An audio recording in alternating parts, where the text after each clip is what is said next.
আসসালামু আলাইকুম। আপনারা সবাই জানেন নায়ক মান্না মারা গেছে, কিন্তু তার পর্যাপ্ত ভক্ত রেখে গেছে আমাদের সারা বিশ্বে। তারই ধারাবাহিকতায় আজকে এমন একজন ব্যক্তির সাথে কথা বলবো, ইনি কিনা মান্না সহ মিজু আহমেদ এবং সাইড যে নায়িকাগুলো আছে এদেরও বিভিন্নভাবে কণ্ঠ দিতে পারে। তো আসুন পরিচিত হয়ে একজন কণ্ঠশিল্পীর কাছে। আসসালামু আলাইকুম। ওয়ালাইকুম আসসালাম। কেমন আছেন? ভালো আছি। তো আমরা তো জানি এবং দেখেছি বিভিন্নভাবে আপনাকে, আপনি বিভিন্ন অভিনেতার কণ্ঠ দিতে পারেন। তো আমাদেরকে এবং দর্শকদেরকে যদি একটু শোনান, আপনি আসলে ফার্স্ট টাইমে কার কণ্ঠ বলতে চাচ্ছেন? ফার্স্ট টাইমে যে মানে মার সঙ্গে ছেলে যে একটা কাহিনী আছে, জি, এগুলোই আর কি। জি। তো আমাদের দর্শককে যদি একটু শোনান। হ্যাঁ, শোনান যাবে, সমস্যা নেই। আচ্ছা, ঠিক আছে, একটু বলেন। মা, এই মা, মা গো, তুমি দরজা খুলো মা। ও মা, মা, তুমি দরজা খুলো মা।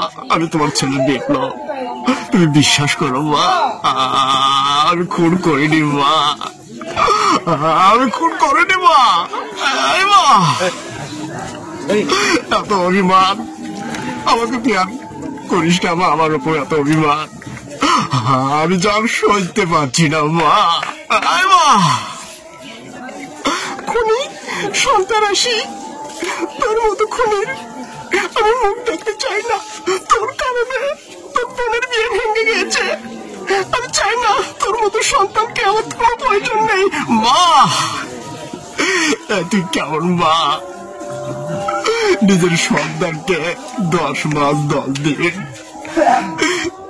গর্ভধারণ করেছিলি, আর আজ বলছিস আমি তোর সন্তান না। এই মা, কেন আমাকে দুনিয়ার আলো দেখালি? কেন বল মা, বল।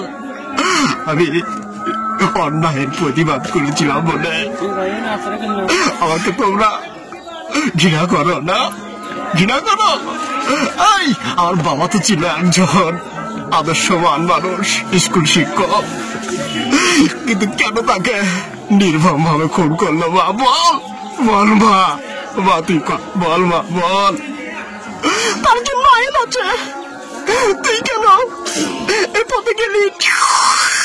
মা, তোর এই অভিনয় আর আমাকে ভালো লাগে না মা।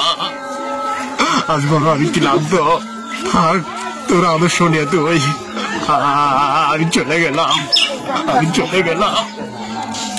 সবাই শিল্পীর জন্য একটা জোরে করতালি।